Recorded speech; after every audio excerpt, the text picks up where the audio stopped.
Hey everyone. Well, I'm back from a little vacation for about a week down to Ontario to see my dad and my stepmom.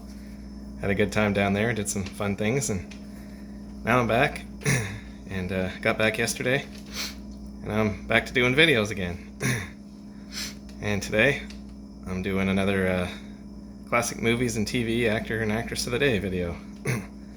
Today is September the 28th, 2025, and I could say I had a lot of choices for this video. Some pretty well-known actors. A couple of them that recently passed away that I thought about doing. Robert Redford and Claudia Cardinale. Also Ed Sullivan in there. Another one, Arnold Stang, had a lot of credits, and another actor named Larry Roberts. But the one that I chose to do, I'll tell you about right now. I'll tell you who it is at the end of the video. See if you can figure out who it is before I get to the end. So here we go. Well, I was an English actor. I made numerous television and film appearances over a 30-year period. I have 170 acting credits on the Internet Movie Database. My roles included Harris in Porridge from 1977, Frankie in the Bud Spencer comedy Charleston, released in 1978, SD Agent Sturmbannführer Arnold Ernst Todt in Raiders of the Lost Ark, released in 1981, and the Bishop of Bath and Wells in Blackadder 2, released in 1986. I was born on September the 28th, 1935, and grew up in Harrow, Middlesex, England. I received my formal education at Harrow Weald Grammar School. After a brief period of national service in the British Armed Forces, I enrolled at the London Academy of Music and Dramatic Art to train as an actor. I began my acting career in 1959 in a television play, The Secret Agent. My first significant performance was at the Royal Court Theatre in London in 1962's Chips with Everything. I had an unusual pug look, with beady eyes, an upturned nose, an overbite, receding chin, and no brows. I could scream at a very high pitch. This unique combination of features landed me repeatedly in bizarre roles on both stage and screen, often as cowardly, seedy, creepy villains. Together with my Welsh background, it helped qualify me for the role of Welsh poet and writer Dylan Thomas, which I played on BBC Two in what critic Clive James described as a, quote, bravura performance, unquote. I performed on British television throughout the 1960s and 1970s, with roles spanning from a part in Kenneth Clark's Civilization television series, as the Gravedigger in a reenactment of the Gravedigger scene from Hamlet, with Ian Richardson as Hamlet and Patrick Stewart as Horatio, to a guest shot as the strange young man in the Avengers episode The Joker, and as Harris in the sitcom Porridge, with the latter finally landing me in the role for which my unusual physical characteristics could be repeatedly used to full advantage. Disappointed with my acting career by the late 1970s, I began to consider starting a talent agency. Steven Spielberg then cast me as the Nazi agent Arnold Todt in Raiders of the Lost Ark. In the movie, at a bar in Nepal, Indiana Jones, an archaeology professor and adventurer, played by Harrison Ford, reunites with the daughter of his former mentor, Abner's daughter, Marion, played by Karen Allen, with whom Jones once had an illicit relationship, and learns that Abner is dead. The bar is set ablaze during a scuffle with my character, as I am there to take a medallion from Marion. I attempt to recover the medallion from the flames, but I only burn its image into my hand. Jones and Marion safely take the medallion and escape.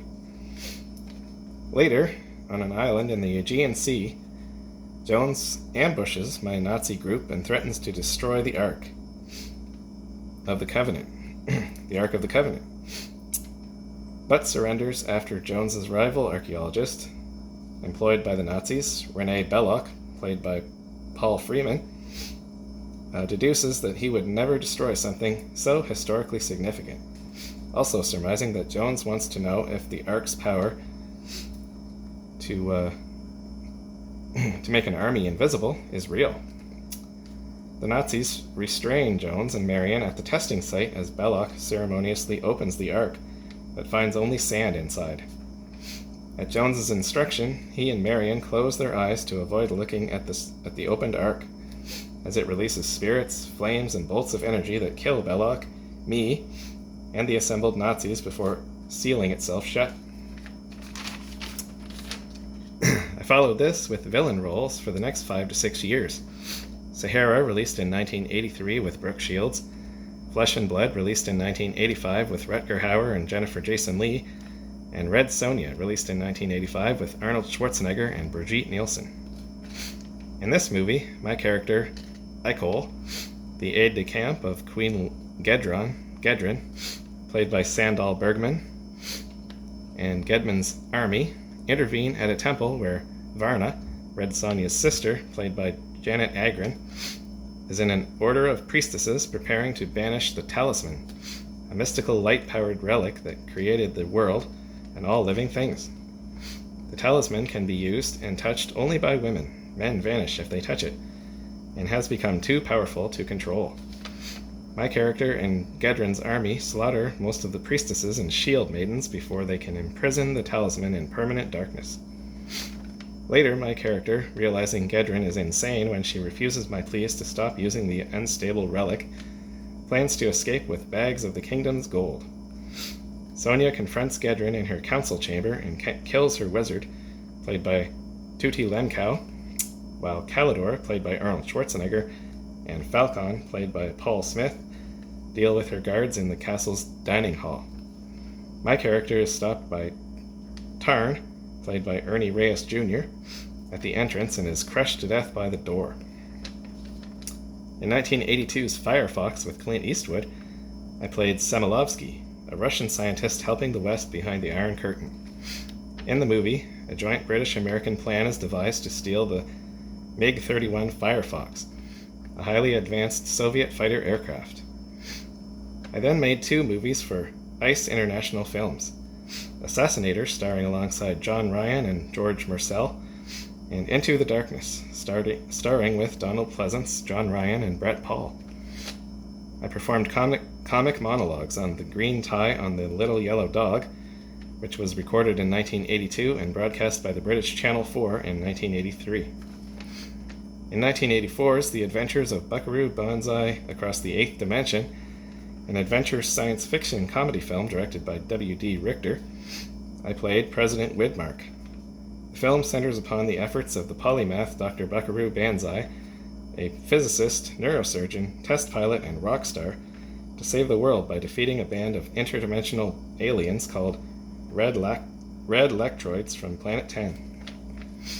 I played a number of villainous roles and was known for my trademark smile, which would turn into a gleaming, malicious leer. I also had a rather large mole on my left cheek, which I chose not to have removed, as well as a highly distinctive voice.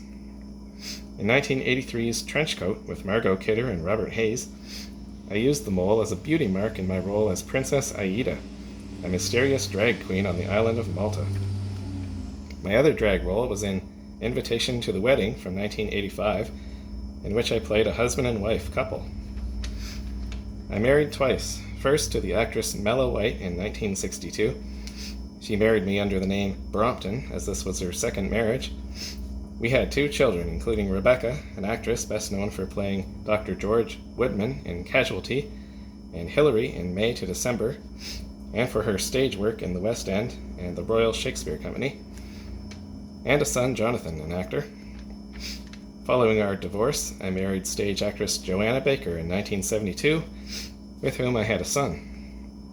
I was diagnosed with terminal liver cancer on April 25, 1991. I died in London, England, less than 1 month later, on May 15, 1991, at the age of 55. Who am I? Ronald Lacey. How many of you guys got that right?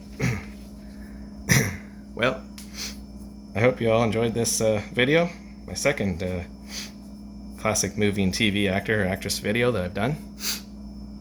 And it's good to be back from my trip and back doing these videos again. And next time I'll be doing another stories and a song video on here, which I will start working on Tonight or tomorrow, we'll see. Well, for now, have a good day, everyone, and thanks for watching and listening, and we'll see you next time. Bye now.